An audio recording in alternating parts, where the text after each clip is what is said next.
Damn Reincarnation, capítulo 250, Alcarte, 2. Eugene e Cristina estavam sentados em uma sala dentro da Catedral de Alcarte, esperando a chegada da vigária. Eles já estavam esperando há 10 minutos? Toc, toc! Eles ouviram um leve som de batida. Cristina levantou e abriu a porta. Eugene decidiu também se levantar de seu assento por um momento. A vigária, Aileen Flora, entrou na sala de visitas. Como Eugene havia sido informado, ela estava vestindo uma túnica branca pura, que era uma túnica geralmente usada pelos sacerdotes da luz, e também tinha a máscara branca pura cobrindo seu rosto que foi mencionada em sua descrição. Com um leve sorriso, Cristina inclinou a cabeça para Aileen. Já faz um bom tempo, Bispa Aileen, disse Cristina em saudação. Você tem passado bem, Santa Cristina? Aileen disse em troca. Tendo trocado cumprimentos casuais, eles se sentaram, com Aileen encarando Eugene. Eugene inclinou a cabeça curiosamente enquanto olhava para a máscara branca pura sob o capuz. Lentes pretas foram inseridas nas órbitas da máscara que Aileen estava usando, então não apenas seu rosto, mas até seus olhos estavam cobertos. Ahá, Eugene pensou quando percebeu algo. Ele estava se perguntando por que ela estava tão obcecada em se cobrir. Ao descobrir a verdadeira identidade de Aileen, Eugene sorriu. Aileen observou silenciosamente enquanto passava por esse processo de pensamento. Ela então se curvou e disse: É uma honra conhecer o mestre da espada sagrada, Sir Eugene Lionheart. Sou Aileen Flora, a vigária de Alcarte. Prazer em conhecê-la, disse Eugene educadamente enquanto também retribuía a reverência em aceitação de suas saudações. Então, imediatamente depois que terminaram de se cumprimentar, Eugene perguntou: Você é uma vampira? Eugene estava bem ciente de que essa era uma pergunta grosseira, mas sentiu que era necessário confirmar suas suspeitas. Sim, Aileen admitiu sem nenhuma tentativa de esconder sua identidade. Mesmo depois de revelar sua verdadeira natureza, no entanto, ela ainda não tirou a máscara. Eugene também não sentiu necessidade de forçá-la a fazê-lo. Ela usava longas túnicas com o capuz cobrindo completamente a cabeça, e usava uma máscara que cobria o rosto e até os olhos. Eugene não sabia se os meio-vampiros tinham o mesmo problema, mas o sol sempre foi o inimigo natural de todos os vampiros. Claramente, o traje de Aileen foi projetado para proteger seu corpo da luz solar. Talvez também possa ser para esconder seu charme, Eugene adivinhou. Vampiros sugavam sangue enfiando suas presas no pescoço de suas presas. Eles evoluíram ao longo dos anos para tornar esse estilo de caça mais conveniente e eficaz. Embora não fosse tão forte quanto um olho demoníaco, ser capaz de seduzir e encantar um oponente usando seus olhos era uma das habilidades básicas de todos os vampiros. Ou talvez seja simplesmente para encobrir sua tez pálida. Ou então, pode ser algo como cicatrizes ou queimaduras. Eugene ponderou silenciosamente. Para uma meia-vampira se tornar uma bispa, deveria haver uma história de vida realmente sombria por trás disso, mas Eugene realmente não se importava em descobrir mais. Ele tossiu. Ouvi dizer que precisamos de algo chamado visto se quisermos entrar em Helmut, e que precisamos emiti-los. Sim, isso mesmo, confirmou Aileen. Eugene continuou sem jeito. Também ouvi dizer que você poderá nos ajudar a obter os vistos, vigária Aileen. Para ser mais precisa, posso marcar uma reunião com o chefe do escritório de imigração de Alcarte para você.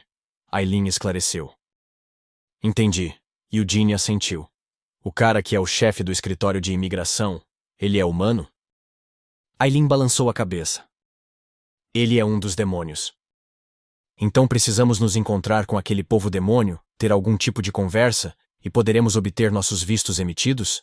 Eugene perguntou cautelosamente. Isso mesmo. Aileen assentiu. Sou apenas a bispa de Alcarte, portanto não possuo autoridade para emitir vistos. A resposta dela à pergunta dele fez o rosto de Eugene se contorcer em uma carranca. Embora ainda não tivesse conseguido entender totalmente o conceito de visto, imaginou que seria algo semelhante a um passe de entrada. Também pensou que seriam capazes de passar pelos portões de Alcarte imediatamente depois que Aileen desse a eles seus 2 passes aqui e agora. Mas por que ela arranjou para eles se encontrarem com o povo demônio que trabalhava como chefe do escritório de imigração? Isso significava que ela pretendia que eles cumprimentassem um ao outro, batessem um papo e fizessem um pedido pessoal para que o povo demônio emitisse vistos para ele e Cristina, só porque precisavam de vistos? Bem, se precisava ser feito, então ele o faria. Obviamente, porém, Eugene se sentiu desconfortável, como se algo estivesse pesando em seu peito. Quando poderão emitir os vistos? Eugene perguntou. Depois que terminou de dizer essas palavras, sua expressão mudou. A aguda hostilidade que lançou cintilou no ar da sala de estar. Imediatamente tentou se levantar de seu assento, mas Cristina, que estava sentada ao lado dele, rapidamente agarrou Eugene pela manga. Ha! Uma voz veio de dentro de uma parede. Um homem vestido com um terno elegante enfiou a cabeça na referida parede. Bem, a palavra homem só se encaixava em um sentido muito vago. Ele não tinha a aparência de um ser humano normal. Era um povo demônio com 4 olhos, 4 braços e uma cauda afiada em forma de lâmina. Como esperado de um Lionheart? Não, isso deveria ser. Como esperado de um herói. E pensar que a hostilidade que você reuniu em um instante seria tão forte, disse o povo demônio com um estremecimento quando terminou de atravessar a parede. Cada um de seus 4 olhos estava olhando em uma direção diferente. Um estava focado em Aileen, outro estava fixo no rosto de Eugene, um repousava no rosto de Cristina, e o último apontava para a mão de Eugene, que havia enfiado a mão em seu manto em busca de uma arma. Minhas desculpas pela invasão repentina. Meu nome é Drunos Fried. Como Visconde de Helmuth, sou responsável pelo escritório de imigração nos portões de Alcarte. Embora ele tivesse uma aparência bizarra, o povo demônio curvou a cabeça com um sorriso amável e se apresentou educadamente.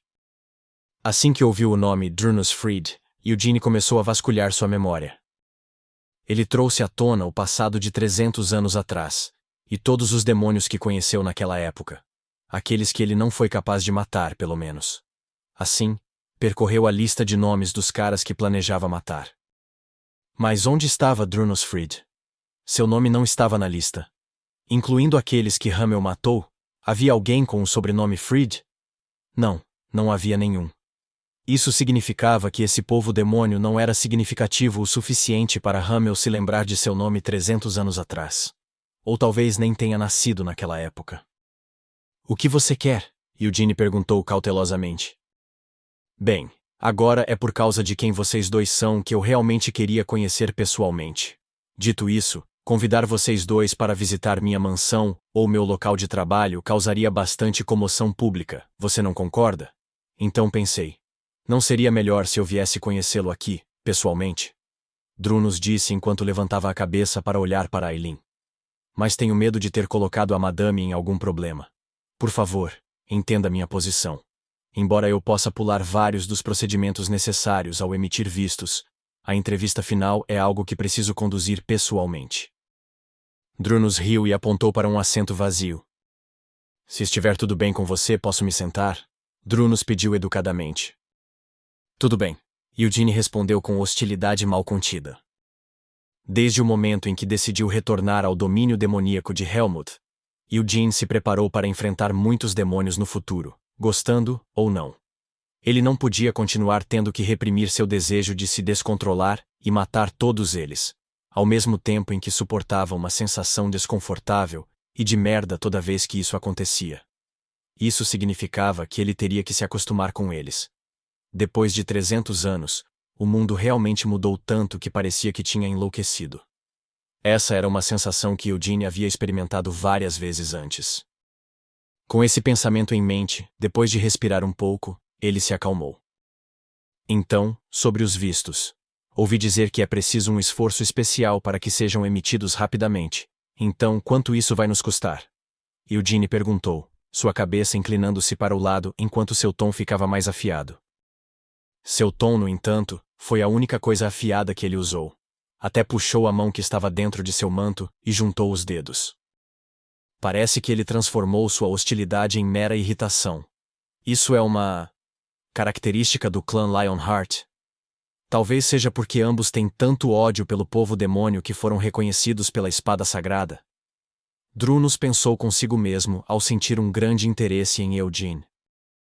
Em voz alta, no entanto, suas palavras foram: Não preciso de dinheiro, só quero ter uma breve conversa com você. Isso significa que se eu lhe der dinheiro, não precisamos conversar? Eugene contra-ofereceu. Drunus riu. Ah. Receio não poder aceitar isso, então parece que podemos apenas conversar. Esse interesse por Eugene não era um sentimento exclusivo de Drunus. Como um todo, o povo demônio tinha um grande interesse em Eugene. Não apenas Eugene enfrentou David Lindman, o grande duque de Helmuth, mas também foi ele quem conseguiu o desempenho de fazer com que o rei demônio do encarceramento, que quase nunca deixava seu palácio em Babel, fosse para as terras do extremo norte. Sir Eugene e senhorita Cristina, vocês dois estão procurando entrar no país para assassinar o rei demônio do encarceramento? Drunus perguntou sem rodeios. Esta foi uma pergunta muito direta. Os lábios de Cristina se agitaram silenciosamente em choque, enquanto as sobrancelhas de Eugene se contraíram. Que tipo de resposta esse cara esperava? Depois de considerar esta questão por alguns momentos, Eugene abriu a boca para responder, apenas para Drunus rir e acenar com a mão com desdém. Aham. Não precisa ficar tão nervoso em responder essa pergunta. Não importa qual seja sua resposta, não tenho interesse em obstruí-lo, Sir Eugene. Em vez disso, minha esperança pessoal é que você realmente esteja aqui para assassinar o rei demônio. Disse Drunus com um sorriso calmo. Incapaz de entender o que Drunus queria dizer com aquelas palavras, Eugene piscou confuso e perguntou. Por quê? Bem, não é isso que o próprio rei demônio do encarceramento espera? Tenho respeito absoluto pelos desejos do rei demônio. Drunus professou enquanto tirava um grande selo de um de seus bolsos. É também porque tenho certeza de que não importa o quanto Sir Eugene e a senhorita Santa tentem, eles não serão capazes de matar nosso rei demônio.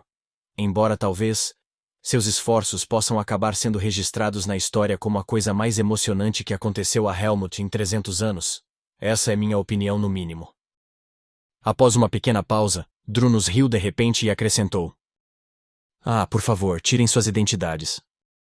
Enquanto olhava para Drunus com uma expressão solene, Eugene tirou sua carteira de identidade de um dos bolsos. Drunus continuou tagarelando. Na minha opinião, parece que você ainda não veio aqui para começar a se preparar para o seu assassinato. Então realmente está aqui para o turismo? Embora, agora que penso nisso, possa ser para reconhecimento. Hahaha. Acho que seria muito engraçado se vocês dois acabassem se apaixonando pelo charme de Helmut durante o reconhecimento e decidissem se estabelecer lá. Boom! A mesa onde eles haviam colocado suas carteiras de identidade de repente se estilhaçou. Sentada na frente deles, os ombros de Aileen se encolheram de surpresa. Cristina, entretanto, não demonstrou nenhuma reação. Ela sentiu o mesmo tipo de aborrecimento que Eugene sentiu. Tap, tap. Ei! Eugene disse baixinho enquanto limpava os fragmentos de mesa que haviam grudado em sua carteira de identidade. Se eu te matar aqui e agora, e eu mesmo carimbar nossas identidades, você acha que poderei passar pelos portões de Alcarte? A hostilidade de Eugene havia se transformado em intenção assassina. Sem saber como responder, Drunus apenas olhou diretamente para o rosto de Eugene. Por um momento, tentou avaliar a diferença de nível entre ele e Eugene. Então, se levantou de seu assento em um movimento decisivo, deu alguns passos para trás e abaixou a cabeça. Eu lhe mostrei grande desrespeito, me desculpe. Eugene estalou a língua e depois estalou os dedos. Com esse gesto, os fragmentos da mesa quebrada se juntaram novamente na forma de uma mesa toscamente feita. Eugene colocou sua identidade de volta e cruzou os braços. Os carimbos foram colocados no verso de suas carteiras de identidade. O selo era invisível a olho nu, porque havia sido gravado na magia do próprio cartão de identificação. Já terminamos. Não sei quanto tempo vocês dois planejam ficar em Helmut, mas seus vistos são válidos pelos próximos 5 anos. Drunus os informou. Eles não precisariam de 5 anos. Eugene pegou sua identidade e a colocou de volta no bolso. Além disso, este é o guia de viagem obrigatório para Helmut, que é fornecido a todos que entram no país. Uma vez que o país é diferente do resto do continente em muitos aspectos, deve ser útil para você se der uma lida. Drunus sugeriu com uma inclinação de cabeça enquanto entregava um livreto grosso. Então, por favor, aproveitem sua viagem. Dranos estava interessado em Eugene e queria descobrir quais eram as intenções do homem, então decidiu cutucar um pouco Eugene. Mas a reação que recebeu em troca foi muito mais intensa do que o esperado. A intenção assassina era tão densa que não seria estranho que sua cabeça fosse lançada voando a qualquer momento. Uma intenção assassina que poderia fazer até mesmo um demônio de classe média se sentir como um verme prestes a ser pisoteado. Se esta tivesse sido uma batalha real, teria sido ainda mais forte. Dranos pensou consigo mesmo com medo. Dranos não tinha mais vontade de provocar Eugene. Me desculpe. Assim que Dranos saiu da sala, Aileen, que estava se mexendo inquieta, levantou-se e abaixou a cabeça repetidamente. Não fazia ideia de que o Visconde Dranos se comportaria de maneira tão rude, confessou Aileen. Está tudo bem. Não é a primeira ou segunda vez que as pessoas tentam me irritar em seu primeiro encontro comigo. Ah, mas ele nem mesmo é uma pessoa, ele é um povo-demônio. Eugene disse com um encolher de ombros desdenhoso enquanto abria o livreto de viagens. A primeira página do livro continha uma imagem de Babel, o castelo do rei demônio.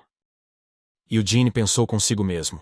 Pensar que este edifício fino e alto é Babel, o castelo do rei demônio do encarceramento. Embora tivesse ouvido falar sobre isso enquanto procurava informações sobre Helmut, Eugene ainda estava perplexo, não importava quantas vezes visse. O castelo do rei demônio do encarceramento em que Hamel morreu 300 anos atrás ainda tinha a aparência condizente com seu nome como um castelo, mas a atual Babel era apenas um arranha-céus. Em todo o continente, Helmut foi o único país que fez uso do estilo de construção conhecido como arranha-céus. A cultura lá era tão diferente que você nem conseguia pensar neles como sendo da mesma época. Os reis demônios e o povo demônio de Helmut revolucionaram sozinhos a engenharia mágica nos últimos 300 anos, e a capital Pandemonium foi construída com infraestrutura de ponta que o resto do continente não tinha esperança de alcançar. O que tornou isso possível foi a existência de Babel, que se erguia como o centro de Pandemonium, e o ser conhecido como o Rei Demônio, que vigiava toda a cidade do topo do arranha-céu. O Rei Demônio do encarceramento também não era apenas uma presença ociosa. Sua própria existência fornecia poder demoníaco ilimitado para toda a cidade. E Babel processava o poder demoníaco do Rei Demônio para usá-lo como a energia que alimentava toda a cidade. Em outras palavras, foi pela graça de Sua Majestade, o grande Rei Demônio, que a capital Pandemonium se tornou a cidade mais desenvolvida com os mais altos padrões de vida, não apenas em Helmut, mas também em todo o continente. Ou pelo menos era o que estava escrito no guia. A única cidade que eles desenvolveram de forma tão única é Pandemonium. Ouvi dizer que a maioria dos outros demônios de alto escalão também vivem na capital, lembrou Eugene. Embora o guia não tivesse chegado ao ponto de registrar os nomes desses aristocratas, Eugene já os havia investigado com antecedência. O Duque David Lindman não aceitou um feudo separado para si e apenas vivia em Babel. Além dele, entre os demônios que Eugene ainda lembrava, havia alguns vivendo vidas de lazer em Pandemonium. Embora também existam muitos caras que perderam a vida depois de tentar subir de classificação, observou Eugene. 300 anos se passaram e o mundo mudou muito. No entanto, a razão pela qual Eugene ainda podia sentir que a natureza dos demônios, pelo menos, não havia mudado muito, era porque ainda havia um sistema de classificação entre eles. As classificações entre os demônios eram decididas por título ou reputação. Uma ordem inferior poderia desafiar uma ordem superior, e a ordem superior era incapaz de recusar o desafio. Assim, uma batalha começaria. Normalmente, o perdedor era morto. Independentemente da diferença de classificação entre eles, o vencedor levava tudo o que o perdedor tinha.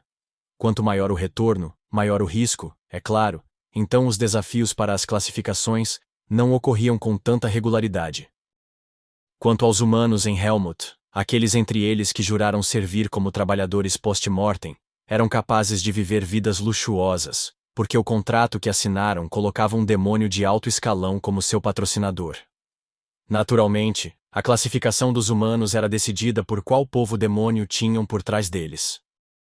Como a classificação era tão importante para o povo-demônio, Essa informação também estava escrita no guia de viagem.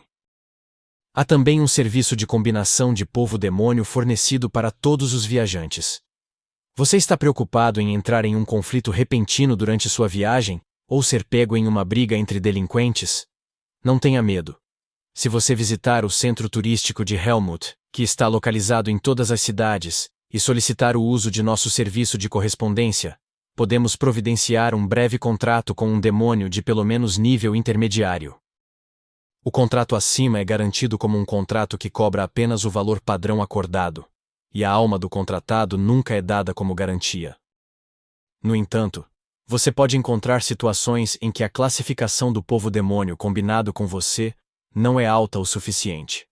Se surgir qualquer situação inevitável, por favor, apresente seu cartão de identificação antes que qualquer violência ocorra, ou revele o nome do povo-demônio com quem você está combinado. Este deve ser o fim dos tempos, murmurou Eugene.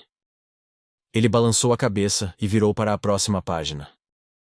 Entretenimento de celebridades da Giabella, a construtora Giabella, o grupo de moda Giabella, etc. Liderados pela duquesa Noir Giabella, uma empresária invencível e linda, que obteve sucesso em todos os negócios em que colocou seu nome nos últimos 300 anos. Não seria exagero dizer que ela lidera todas as últimas tendências da Helmut. A duquesa Noir. O rosto de Eugene se transformou em uma carranca. Ostentando 3 vezes a escala do mundo demoníaco, transcendendo todos os parques temáticos para se tornar uma cidade temática, a cidade Giabella finalmente abrirá portas no próximo mês.